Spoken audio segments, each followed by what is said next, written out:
start with the name of Allah who is the most merciful and most beneficent. अस्सलाम वालेकुम students, how are you. आज का हमारा जो टॉपिक है वो चैप्टर नंबर 4 का फ्रिक्शन टॉपिक है। तो फ्रिक्शन की मीनिंग क्या होती है? फ्रिक्शन की मीनिंग ये होती है कि किसी भी चीज़ का जो फिसलना होता है और फिसलने की जो मज़ाहमत करे यानी फिसलने से रोके, तो उस चीज़ को हम कहते हैं फ्रिक्शन। तो डेफिनेशन की तरफ आते हैं। डेफिनेशन होती है the force which opposes the motion of a body while in continuous contact with the other body.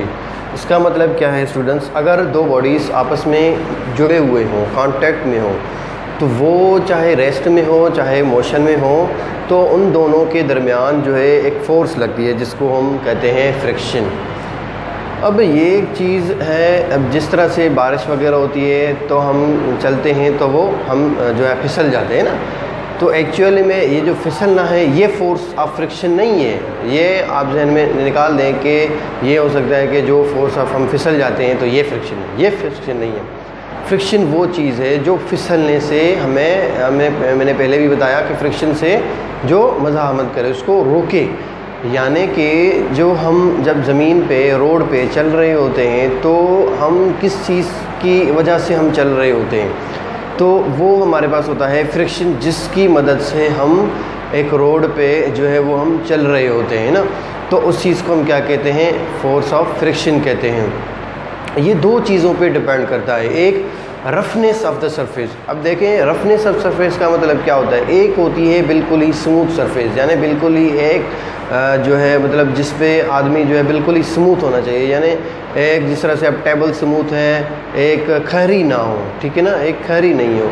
तो रफनेस का मतलब ये है कि एक खरी होनी चाहिए, यानी एक कोई चीज़ जो है वो बिल्कुल ही स्मूथ नहीं हो, एक बिल्कुल ही एक मतलब कि जिसको हम कहते हैं कि बिल्कुल ही स्मूथ नहीं होना चाहिए, यानी एक रफनेस। आप अगर एक पेज है, एक कोई भी बिल्कुल ही साफ़ क्लीन पेज है, ठीक है ना, उसको हम अगर माइक्रोस्कोप के ज़रिए हम देखेंगे तो वो उसमें एक इस तरह से जिग जैग की तरह जो है ना वे नज़र आ रहा होता है, यानी एक क्लीन नहीं होता, पर हमें ज़ाहिरी बज़ाहिर हमें ये देखने में आता है कि वो एक साफ़ है, साफ़ नहीं होता, ठीक है ना। तो अगर साफ़ है तो वहाँ पे जो है वो हमारे पास जो फिसलना होता है वहाँ पे फ्रिक्शन जो है वो क्या होती है? बिल्कुल ही जो है ना लो होती है वहाँ पे फ्रिक्शन, जिस वजह से हम फिसल जाते हैं। तो अगर हम बिल्कुल ही सही चल रहे हैं तो वहाँ पे क्या है? वहाँ पे फ्रिक्शन जो है वो ज़्यादा है। तो दोनों में क्या होता है? बैडिंग में वो हमारे पास क्या होता है? वो हमारे पास फ्रिक्शन कहलाता है। तो जहाँ पे फ्रिक्शन कम होगा वहाँ पे हम चल नहीं पाते। तो क्या होगा? यहाँ पे दो चीज़ों पे इफ़ेक्ट करता है। Effect of the normal reaction of the surface. Force of friction increase with the increase in normal reaction of a surface which is directly proportional to the weight of the body. अब force of friction जो होता है वो directly proportional होता है किसके students? Increase, यानी increase होता है force of friction normal reaction of the surface. अब नॉर्मल रिएक्शन क्या होता है? वेट का। हमें पता है कि वेट अगर किसी टेबल पे पड़ा हुआ होता है कोई भी ऑब्जेक्ट, तो वो क्या करता है? उसके ऊपर एक्शन रिएक्शन का फोर्स होता है न्यूटन थर्ड लॉ के मुताबिक।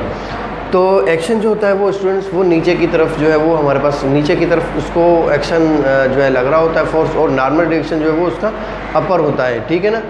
तो जिस तरह से न्यूटन में थर्ड लॉ में हमने पढ़ा था कि एक एक्शन का फोर्स होता है और दूसरा रिएक्शन का फोर्स होता है। जब भी हम एक्शन करते हैं तो हमें उसमें रिएक्शन मिलता है। अब अगर फॉर एग्जांपल के तौर पे एक दीवार है, दीवार पे हमने यूँ इस तरह से फोर्स लगाया हुआ है, तो ऐसा हमें फील हो रहा होता है कि दीवार भी एक फ़ोर्स लगा रही है, जिस वजह से वो आगे नहीं जा रही है, हमें भी कुछ पीछे लगा रही है। तो हमने क्या किया? एक्शन किया, और दीवार हमें क्या दे रही है? नॉर्मल रिएक्शन दे रही है। तो अगर हम नॉर्मल रिएक्शन को बढ़ाएंगे तो क्या होगा? फोर्स ऑफ फ्रिक्शन जो होगा वो भी ज़्यादा बढ़ेगा। अब ये किस तरह से होता है स्टूडेंट्स? ये होता है, अब देखिए फॉर एग्जांपल के तौर पे बहुत बड़ा वेट हमारे पास पड़ा हुआ है, यानी या आप इस तरह से देख लें कि एक मेज़ है या हमारे पास जो टेबल है, टेबल पे हमने क्या किया? एक ऊपर मास जो है रख दिया है हमने, उससे हमने जो है एक स्ट्रिंग ली हुई है, रस्सी ली हुई है, उससे हमने क्या किया? पुल्ली की मदद से हमने एक जो वेट है वो हमने बांध लिया है। तो वो नीचे वाला जो वेट है वो हमारे पास ज़्यादा है और वो कम है। अब वो कम है और जिस तरह से हम अगर यहाँ पे हम जो है इसकी डायग्राम थोड़ा से जो है बना लें, देखें ये हमारे पास है टेबल है और यहाँ पे हमने एक फोर्स रखा हुआ है, यहाँ पे हमने पुल्ली लगाई हुई है और इस पुल्ली की मदद से फिर हमने यहाँ पे एक वेट है जो हमने ज़्यादा लगाया हुआ है। ओके, तो क्या होगा स्टूडेंट्स, ये इसको अपनी तरफ खींच रही होगी। देखें अब यहाँ पे फ्रिक्शन क्या होता है, ये जो हमारे पास वेट है और वेट कहाँ लगा रही है, फोर्स एक्शन में, और ऊपर क्या है, नॉर्मल रिएक्शन हो रहा होता है। ठीक है ना। अब हमने ये कम रखा हुआ है तो क्या होगा, ये इसको अपनी तरफ खींच रही होगी, ये इधर। अब दो बॉडीज़ देखें यहाँ पे क्या है, कांटेक्ट में है, आपस में मिले हुए हैं ना, ये वेट और इसकी जो हमारे पास जो टेबल है, इन दोनों के दरमियान क्या हो रहा होगा, इन दोनों के दरमियान होगा, इसको हम कहते हैं फ्रिक्शन, इसको हम कहते हैं क्या, फ्रिक्शन कहते हैं। ठीक है, तो ये इस तरह से आ रहा होगा। अब कोई ऐसी भी सिचुएशन होगी, किताब के लिहाज से मैं बता रहा हूँ, कोई ऐसी भी हमारे पास जो है एक स्टेप आ जाएगा जहाँ पे क्या होगा, जहाँ पे ये नीचे नहीं आएगा, वहाँ पे क्या होता है स्टूडेंट्स, वहाँ पे मैक्सिमम या उसको हम लिमिटिंग फ्रिक्शन भी कहते हैं। अब वो क्यों होता है स्टूडेंट्स, ये हमारे पास है ये वाला जो हमने फैक्टर पढ़ा पहले वाला, ठीक है ना, यहाँ पे जो हमने एक जो इफ़ेक्ट पढ़ा इसका, तो वो क्यों होता है, यानी अब नीचे नहीं आ रहा, जो ऑब्जेक्ट है वो आगे नहीं आ रहा, ठीक है ना, वो उसको नीचे की तरफ धकेल रहा है, पर वो ऊपर वाला जो है ये वाला स्टूडेंट्स, ये वाला इधर नहीं आ रहा, ये इसको नीचे की तरफ अपनी तरफ खींच रहा है, पर ये इधर नहीं आ रहा। अब वहाँ पे क्या है स्टूडेंट्स, वहाँ पे जो नॉर्मल रिएक्शन है वो हमने बढ़ा दिया है, या इसको हम ये इस तरह से कह दें कि यहाँ पे जो है वेट हमने कम कर लिया, तो अब ये नहीं आएगा। क्यों, क्योंकि यहाँ पे नॉर्मल रिएक्शन जो है वो कुछ ज़्यादा ही है, तो जिस वजह से ये इधर नहीं आ रहा, यहाँ पे लिमिटिंग फ्रिक्शन होगा, यहाँ पे क्या होगा, लिमिटिंग फ्रिक्शन यानी मैक्सिमम फ्रिक्शन होगा। अब दूसरा एग्जांपल मैं बता दूँ कि अगर हमने बहुत बड़ा वेट लिया हुआ है ना, इस तरह से बहुत ज़्यादा वेट है हमारे पास है, उसको हम रस्सी से खींच रहे होते हैं, इस तरह से खींच रहे होते हैं ना, तो वो नहीं आ रहा होता है हमारे पास, नहीं आ रहा होता है। तो वहाँ पे क्या है, एक तो उसका वेट जो है वो ज़्यादा है, यानी उसका वेट ज़्यादा है तो उसका नॉर्मल रिएक्शन भी क्या होगा, नॉर्मल रिएक्शन भी इंक्रीज़ हो जाएगा ना, वहाँ पे नॉर्मल रिएक्शन है, वहाँ पे जो उसका जो नॉर्मल रिएक्शन है वो हमने इंक्रीज़ कर दिया है, तो उस वजह से। और दूसरा फ्रिक्शन जो है वहाँ पे क्या हो जाता है, वहाँ पे लिमिटिंग फ्रिक्शन हो जाता है, उसको हम मैक्सिमम फ्रिक्शन और इसको हम लिमिटिंग फ्रिक्शन भी कहते हैं। ओके, दूसरी चीज़ क्या है, दूसरी चीज़ है friction increase with increasing roughness of the surface. Friction को हम बढ़ा सकते हैं एक रफनेस सरफेस करके। अब रफनेस से मुराद क्या है स्टूडेंट्स, अब अगर बारिश हो रही होती है तो वहाँ पे जो है कीचड़ वगैरह हो जाता है तो लोग फिसल जाते हैं, तो वहाँ पे उसको अब वहाँ पे फ्रिक्शन जो है वो क्या हो जाता है, फ्रिक्शन वहाँ पे ज़्यादा हो जाता है, यानी वहाँ पे फ्रिक्शन लो हो जाता है ना, फ्रिक्शन नहीं होता जिस वजह से हम चल नहीं पा रहे होते, ठीक है ना, तो वहाँ पे लोग फिसल जाते हैं, फ्रिक्शन वहाँ पे क्या हो जाता है, लो हो जाता है। तो उसको हम फ्रिक्शन को मेंटेन करने के लिए हम क्या करते हैं, वहाँ पे रेत वगैरह जो होती है, मिट्टी और रेत वगैरह जो होती है वो हम रख देते हैं, तब क्या होता है, तब वहाँ पे फ्रिक्शन उस वजह से हाई हो जाता है, फ्रिक्शन हाई हो जाता है, लोग जो है वो चल रहे होते हैं, यानी वी कैन वॉक, जो है फ्रिक्शन की वजह से हम जो है चल सकते हैं। अगर फ्रिक्शन नहीं होगा तो जो गाड़ियाँ वगैरह हैं, बाइक्स वगैरह, कार वगैरह जो हैं वो नहीं चल पा रहे हैं। उसके बाद है हमारा limiting friction maximum force of friction between surface of two bodies which are in contact. अगर दो बॉडीज़ आपस में कांटेक्ट में हैं और उनके दरमियान जो है बहुत ज़्यादा फोर्स ऑफ फ्रिक्शन लग रहा होता है, तो उसको हम क्या कहते हैं, उसको हम कहते हैं लिमिटिंग फ्रिक्शन। जिस तरह से मैंने बताया कि अगर वेट पड़ा हुआ है उसको हम जो है उठा रहे होते हैं, पर वो इधर रस्सी के ज़रिए नहीं आ रहा होता है, तो वो हमारा होता है लिमिटिंग फ्रिक्शन। उसके बाद फार्मूला जो है इसका वो है एफएस, यानी एफएस यहाँ पे डिनोट किया हुआ है, यहाँ पे फोर्स ऑफ फ्रिक्शन की जो हमारे पास लिमिटिंग फ्रिक्शन की जो है डिनोट किया हुआ है, जो डायरेक्टली प्रोपोर्शनल है किससे, रिएक्शन से, यानी नॉर्मल रिएक्शन से। इसका मतलब क्या है, अगर हम नॉर्मल रिएक्शन बढ़ाएंगे तो फोर्स ऑफ फ्रिक्शन जो होगा वो बढ़ेगा, तो डायरेक्टली प्रोपोर्शनल है। यहाँ पे ये जो सिंबल मैंने लगाई हुई है ये प्रोपोर्शनली की है, यानी ये एक तनासब ज़ाहिर कर रहा होता है, एक रेशो ज़ाहिर कर रहा होता है कि इसके साथ इसका क्या जो है रिलेटिव है, कौन सा इसके साथ रेशो है, ठीक है। तो अब जब ये हम प्रोपोर्शनलिटी की साइन ख़त्म करते हैं ना स्टूडेंट्स, तो वहाँ पे दो चीज़ें आ जाती हैं। कौन कौन सी चीज़ें? एक कांस्टेंट की सिंबल आती है, और यानी एक कांस्टेंट आ जाता है, और दूसरा इक्वलिटी की सिंबल आ जाती है। तो हमने एक यहाँ पे ये ख़त्म हो गई, तो एक इक्वलिटी की सिंबल आ गई और दूसरा उसका कांस्टेंट होगा। जिस तरह से हमने न्यूटन साइकिल ऑफ मोशन में भी हमने कांस्टेंट रखा हुआ था, ठीक है। तो यहाँ पे ये जो कॉन्टेक्ट है, यहाँ पे इसका मीनिंग जो है वो है म्यू। इसको हम म्यू से ज़ाहिर करते हैं। किससे स्टूडेंट्स? म्यू से। यहाँ पे देखें, म्यू जो है वो यहाँ पे क्या है? Coefficient of the friction. Friction का क्या है? कोफिशिएंट है, ठीक है। तो यहाँ पे क्या आ जाएगा? आर सेम है म्यू आर, ठीक है। अब आर जो होता है वो हमारे पास स्टूडेंट्स बराबर होता है किसके? वेट के। यानी एक एक्शन हो रहा होता है और दूसरा नॉर्मल रिएक्शन, यानी एक दूसरे को बराबर होते हैं ना। हमने एक क्या कहा है? वो बराबर होता है। यानी आर जो है वो हमारे पास किसके बराबर है? R is equal M G के। तो हम लिख सकते हैं force of friction is equal to mu M G. अब म्यू का अगर हम यहाँ पे जो है वो वैल्यू निकालें तो वो क्या होगा? देखें, म्यू यहाँ पे ये एम जी, यानी आर जो है वो हमारे पास जो यहाँ पे म्यू इज इक्वल आ रहा है एफ एस अपान में आर। अब आर जो है वो ब्रैकेट के जो इक्वल की सिंबल के उस पार ले जाएंगे तो क्या हो जाएगा? वहाँ पे यहाँ पे मल्टीप्लाई में है, यहाँ पे क्या हो जाएगा? डिवाइड में हो जाएगा। तो देखिए, अब इट हैज़ नो यूनिट, यानी इसका कोई यूनिट नहीं होता। क्यों? यानी जो फोर्स ऑफ फ्रिक्शन है इसका कोई भी यूनिट नहीं होगा। क्यों? क्योंकि ऊपर क्या है? फोर्स है, नीचे क्या है? आर, यानी क्या है? वेट है। वेट क्या होता है? वेट भी एक्चुअल में हमारे पास फोर्स ही होता है, यानी ऊपर भी फोर्स है, नीचे भी फोर्स है। इन दोनों को हम कैंसिल कर देंगे तो यहाँ पे रिजल्टेंट क्या होगा? ज़ीरो होगा। तो ये हमारे पास है म्यू फ्रिक्शन। अब हम पढ़ते हैं इसके जो एडवांटेज हैं और डिसएडवांटेज हैं और इनकी जो टाइप्स हैं।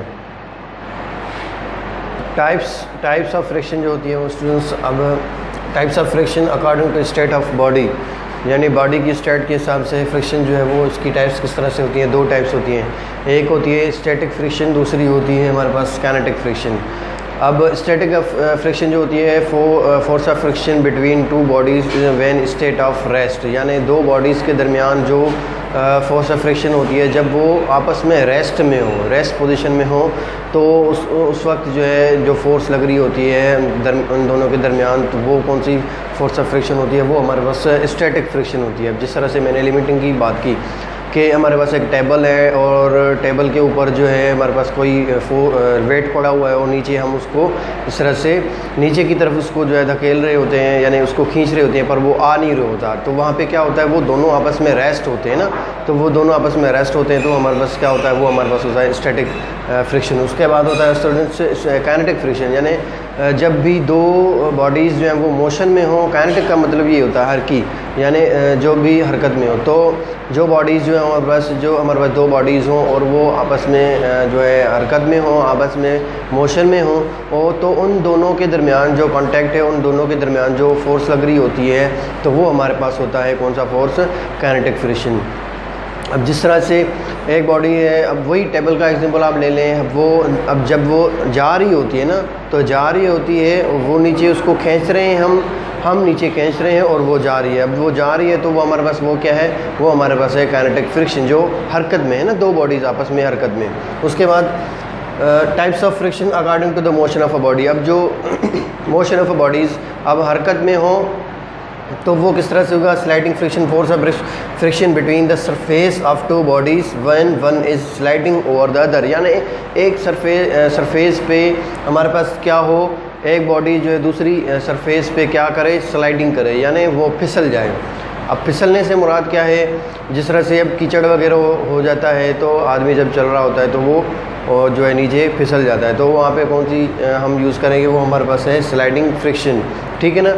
तो उसके बाद है दूसरा rolling friction, friction between surface of two bodies when one is rolling the other, यानी एक बॉडी जो है वो हमारे पास रोलिंग में हो, इस तरह से बाल की तरफ जो है वो रोल कर रही हो, जिस तरह से बाल होता है। अब हमने एक बॉल है उसको हमने क्या किया? ज़मीन पे इस तरह से चला दिया, तो वो चल चल के क्या हो जाता है? रुक जाता है। तो रुकने की वजह क्या है? रुकने की वजह ये है कि ज़मीन और इन बाल के दरमियान जो एक फ़ोर्स लग रही होती है जिसको हम फोर्स ऑफ फ्रिक्शन कहते हैं। तो हमारे पास वो क्या है? वो हमारे पास काइनेटिक में भी आ जाए जो हरकत में है, तो और वो बॉडी जो है वो सरफेस पे इस तरह से रोल कर रही है। या हम इस तरह से भी बोल सकते हैं कि अगर हमारे पास एक बड़ा सा बॉल है जिसको हम इस तरह से रोटेट करवा रहे हैं और उसको हम उसके ऊपर हम अपना हाथ लगा रहे हैं, हाथ रख रहे हैं, या उसके ऊपर और कोई भी पट्टी वगैरह वो पड़ी हुई है, तो उन दोनों के दरमियान वो एक फ़ोर्स लग रही है जो उसको रुकावट कर रही है, तो वो हमारे पास क्या है, वो हमारे पास है फोर्स ऑफ फ्रिक्शन। अच्छा, उसके बाद फ्रिक्शन की वजह से जो है ये हमारे पास बॉल जो है वो रुक जाती है। अब इसके जो है बहुत सारे एडवांटेज हैं और डिसएडवांटेज हैं। तो एडवांटेज जो है फ्रिक्शन का वो ये है कि अगर हमारे पास फ्रिक्शन ना होता तो हम जो है फ्रिक्शन की वजह से ही हम ज़मीन पे चल रहे होते हैं। और उसके बाद ये है कि देखिए फ्रिक्शन डिपेंड करती है रफनेस ऑफ द सरफेस पे ना। तो क्या होता है कि जब बारिश वगैरह पड़ती है तो हम क्या करते हैं, वही मिसाल मैं बार बार देना चाह रहा हूँ कि हम क्या करते हैं, रेत वगैरह डाल देते हैं, तो उसके ऊपर जो है फ्रिक्शन जो है वो आ जाती है, तो क्या होता है हम चल पा रहे होते हैं। तो अगर वहाँ पे फ्रिक्शन ना होता या रोड पे फ्रिक्शन ना होता तो हम नहीं चल सकते। तो ये हमारे पास एक एडवांटेज है फ्रिक्शन का। और तो हम फ्रिक्शन खुद हाथ से बना रहे होते हैं। और उसके बाद जिस तरह से रेलवे ट्रैक हैं तो उन पे भी जो है इस तरह से जो है रास्ता वगैरह जो होता है उसके ऊपर भी हम क्या करते हैं, रेत वगैरह डाल देते हैं, तो वो हमारे पास एक फ्रिक्शन बन जाती है। तो वहाँ पे एक स्लाइडिंग नहीं हो रही होती, वहाँ पे आदमी जो है या जो रेल वगैरह है तो वहाँ पे वो स्लाइड नहीं हो सकती, वो बिल्कुल ही ईज़िली मूव कर सकती है। उसके बाद डिसएडवांटेज भी बहुत सारे हैं फ्रिक्शन के। डिसएडवांटेजेस किस तरह से, जिस तरह से बड़ी बड़ी मशीन्स वगैरह हैं तो मशीन में क्या होती है, तो दो बॉडीज़ आपस में रब कर रही होती हैं, आपस में इस तरह से जो है फिसलती रहती हैं, स्लाइडिंग करती रहती हैं एक दूसरे के ऊपर, तो उनके दरमियान जो मतलब जो मशीनरी होती है वो ख़राब हो जाती है। तो उनको जो है उस फ्रिक्शन को रिड्यूस करने का बहुत सारे मेथड होते हैं। तो हम क्या करते हैं, जो ऑयल वगैरह होता है उनके बेयरिंग वगैरह में ऑयल वगैरह जो है वो हम डाल देते हैं। यानी एक जिस तरह से घर में भी बहुत सारी जो स्लाइड की जो सिलाई वाली मशीन होती है वो ख़राब हो जाती है, तो हम क्या करते हैं उसमें ऑयल वगैरह डाल देते हैं। ऑयल डालते हैं तो फ्रिक्शन वहाँ पे कम हो जाती है, तो फिर क्या होता है मशीन वगैरह जो है वो हमारी चल पा रही होती है। तो ये था हमारा आज का टॉपिक जिसमें हमने पढ़ा फ्रिक्शन क्या होती है और उनकी कुछ जो है टाइप्स क्या होती थी। That's all students.